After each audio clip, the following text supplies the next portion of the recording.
Привет всем, это Айран, меня зовут Даурен Миркеев. Сегодня поговорим о показухе, или понтах, стремлении казаться, а не быть, желании выглядеть лучше, чем на самом деле, и, главное, выдавать желаемое за действительное. Возьму на себя смелость и выдвину такую маленькую гипотезу, что в нашем обществе стремление производить на других впечатление давно переросло в самообман, в обдуривание самих себя. И даже трансформировалось в такой своеобразный казахский карго-культ. В общем, сегодня в выпуске будет много всего интересного, много терминологии. Постараемся разобраться. Начнем по порядку. Казалось бы, хвастовство и стремление производить впечатление на окружающих – это вечная человеческая слабость. Издревле люди, соревнуясь друг с другом, стремились закрепить свой статус в обществе с помощью роскошных вещей и грандиозных праздников. Примерно до середины 20 века на планете везде царила иерархическая система. И человек обозначал свое место в мире с помощью внешних атрибутов – дворцов, бриллиантов, шуб. Но потом начали рушиться империи, изменились представления о счастье и комфорте, и представления о пресловутых мощи и величии тоже изменились. Но не везде. В нашей стране показуха и понты до сих пор едва ли не на первом месте и приобрели какие-то совершенно омерзительные патологические формы. Тут смешалось все. Наши травмы и комплексы, тотальная коррупция, неэффективная авторитарная система, жажда наживы, цинизм и незрелость общества. В итоге, внимание, сейчас самое главное, стремление к роскоши и успеху и желание демонстрировать их всем окружающим быстро трансформировались в экономику показухи и тотальный самообман. Но давайте разбираться подробно. Почему мы так любим производить внешнее впечатление на окружающих? На самом деле, основные причины тут две, и они взаимосвязаны. Во-первых, наши травмы. Сотни лет основная часть казахов жила в тотальной нищете и погибала от самых разных причин. От нападения врагов до искусственно созданного голода, от вспышек болезней в степи до массовых репрессий. В брежневско-кунаевские времена люди стали жить получше, но стандарты потребления тоже были далеки от западных. Какие-нибудь джинсы или кроссовки были для казахов заветной мечтой. Сейчас, по большому счету, наш народ наверстывает упущенное, компенсирует то, чего был лишен сотни лет, отсюда и перегибы, так сказать. Страсть к большим джипам, огромным домам, умопомрачительно дорогим лакшери-брендам, или хотя бы к их подделкам. Но это у кого на что хватает денег. И сюда же можно отнести излишние пышные тои, узату, юбилеи всякие, дни рождения. Поэтому часто бывает, что на свадьбу спускаются последние деньги или, того хуже, берется кредит. Но это все такая компенсация за то, чего многие были лишены долгие годы.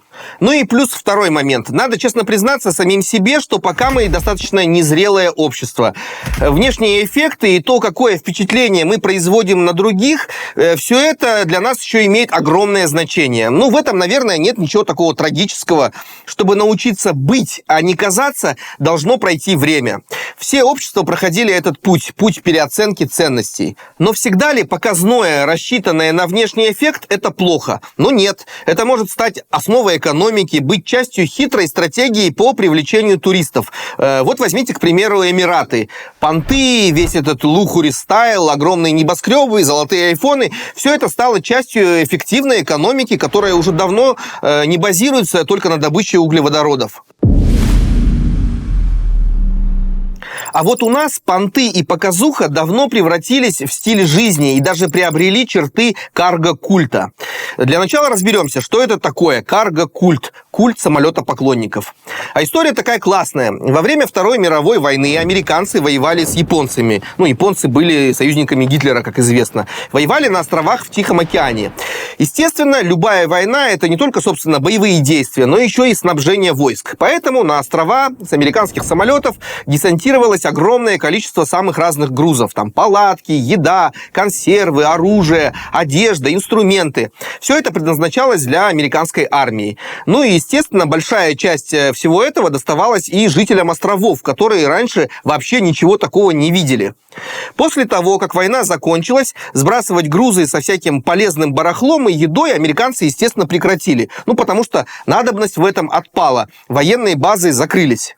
Теперь, что происходит дальше? Островитяне, оставшиеся без американских ништяков, без ветчины, то есть без груза, без карго, начинают строить взлетно-посадочные полосы из камней, макеты самолетов из пальм в полную величину.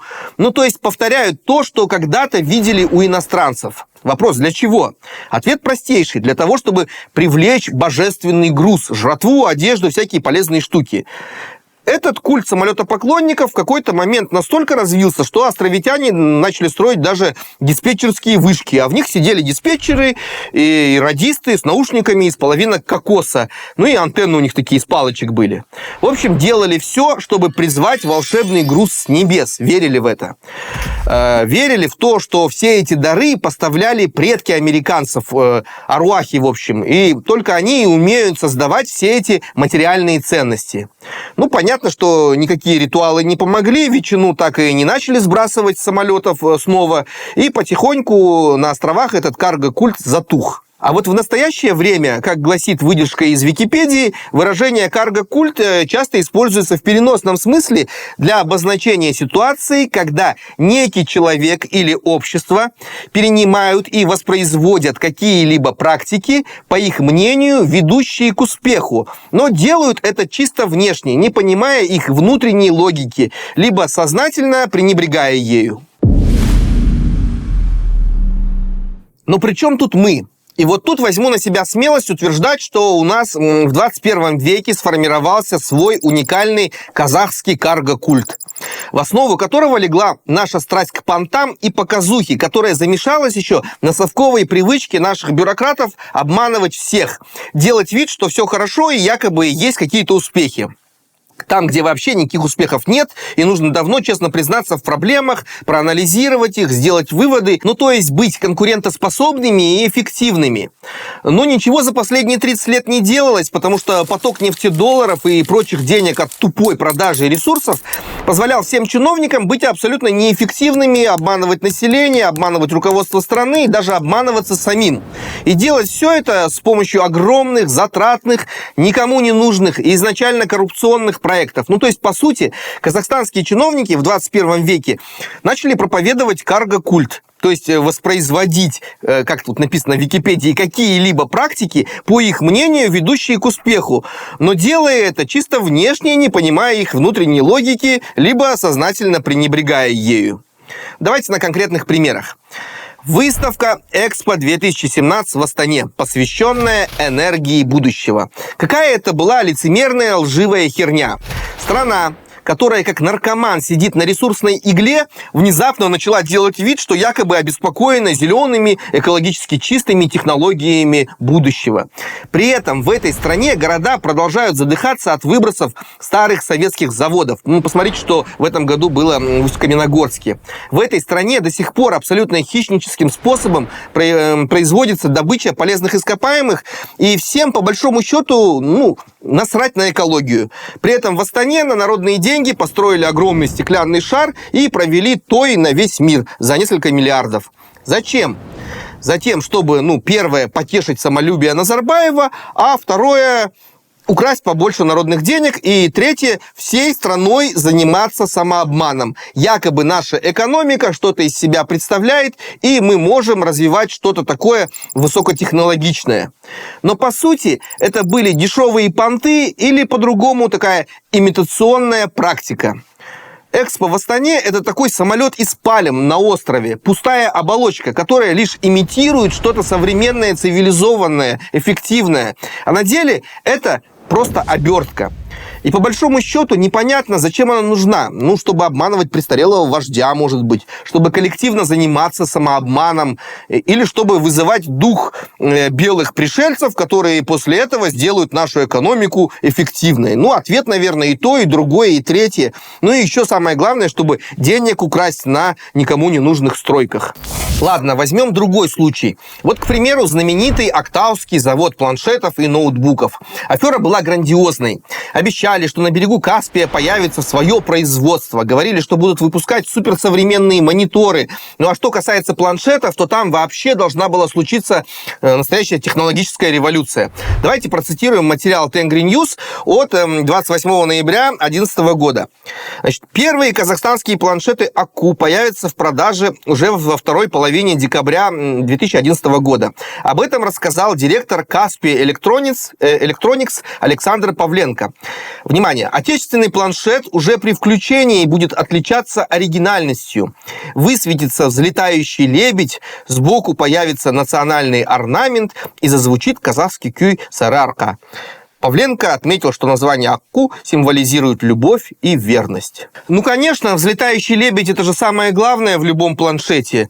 Для чего нужна была вся эта хрень? Да все для того же, для чего нужно и все остальное. В первую очередь, тем или иным образом распилить бабло. Ну и во вторую очередь заниматься все теми же имитационными практиками, которые создают видимость эффективной развивающейся экономики, когда на самом деле эта экономика основывается на устаревших еще советских добывающих производствах. А там, где есть хоть какие-то успехи, сфера услуг, пищевая промышленность, там и не пахнет никаким государством. Там люди сами стараются делать лучше. Но нет, нам нужны понты, нам нужна показуха, мы можем делать планшеты, мы развиваем зеленую энергетику, мы вообще скоро войдем в список скольки-то там успешных стран мира. А на самом деле мы похожи на аборигенов. Ну, никакого пренебрежения к людям, которые населяют острова, не высказываю, поймите правильно. Но мы похожи на людей, которые строят огромные копии самолетов из бамбука в надежде, что у них наступит рай, и товары, как в прежние счастливые времена, будут сыпаться с небес. Нет, не будут, рай не наступит. Это все самообман. Но у нас, в отличие от жителей островов, к самообману еще прибавляется вечная чиновничья показуха и наши собственные понты. А ведь нам всем давно нужно быть немного прагматичнее, трезвее. Молодая семья ведь не будет счастливой, потому что их свадьба была самой понтовой, и на нее угрохали кучу денег. Точно так же и в Казахстане не появится собственная IT-сфера, или Астана и Алматы не станут региональными финансовыми центрами только от того, что в них понастроят небоскребов. Это так не работает. Красивые, удобные офисы, классное торжество – это здорово, но это лишь условие, оболочка, но никак не гарантия успеха. А у нас это все превращается в дикий замес из откровенного мошенничества, казахских понтов, показухи и самообмана. Да, я уверен, что тот же Назарбаев тоже занимался самообманом, позволял дурить себе голову, и отсюда все эти дутые стратегии форсированного индустриально-инновационного развития и прочая вот эта вся хрень. Все потому, что любой автократ озабочен лишь удержанием власти. Он так или иначе будет продолжать эти имитационные практики, надеясь, что это принесет ему небесные дары в виде высоких цен на нефть, ну и позволит и дальше дурить население собственного острова. Еще раз, в автократических государствах все это жуткий микс из задуривания населения, самообмана, понтов и показухи. Отсюда все эти дурацкие саммиты, никогда не работавшие заводы и прочая вся вот эта имитация. Кстати, практики карго-культа, они распространяются на самом деле не только на экономику, но еще отлично используются для имитации некоего общественного согласия, для создания видимости национального единства. Вот давайте посмотрим одно видео. Фрагмент заседания Ассамблеи народа Казахстана под председательством тогда еще не отмененного Елбасы Назарбаева.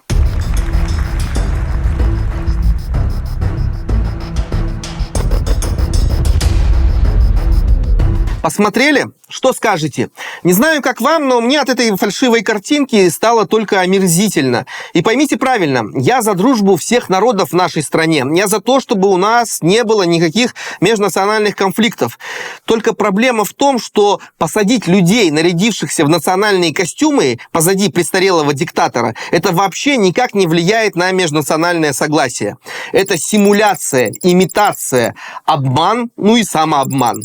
Это попытки убедить других и самих себя, что проблемы обойдут нас стороной, что мир между народами будет в Казахстане только потому, что какие-то люди нарядились в национальные костюмы и сидят со скучающим видом позади коррумпированного автократа. Нет, мир устроен по-другому.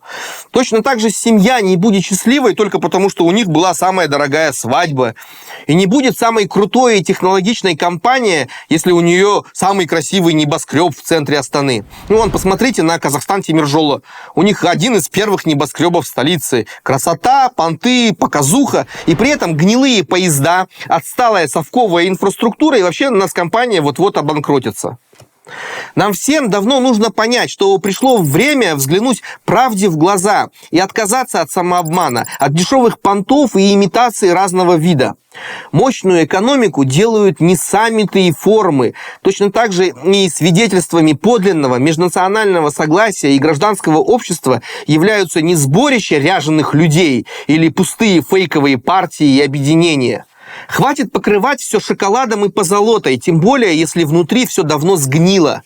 Но самое важное, что трезвый взгляд на происходящее нужен в первую очередь, чтобы не дойти в своем самообмане до настоящего фашизма. Ведь это еще хорошо, если понты и показуха выражаются в никому не нужных саммитах, председательствах и других грандиозных стройках всяких. А ведь может быть и такое, что народу в качестве дешевой идеи, которая в данном случае тоже является понтами и показухой, продают имперскую идею мнимого величия, впаривают ржавые ракеты и танки, которые могут только разрушать и убивать. Если втюхивают мысль о некоем ядерном величии и все это можем повторить. При этом, когда в самой стране царит разруха, пьянство и эпидемия СПИДа. Но это уже тема другого разговора. Это был Айран. Ставьте лайки, пишите комментарии. Нам важно ваше мнение. Пока. Напоминаю, что вы можете поддержать нашу редакцию с помощью Каспи QR на экране или по ссылкам на Patreon и Каспи в описании к видео. Благодарим тех, кто уже это делает. Это важно.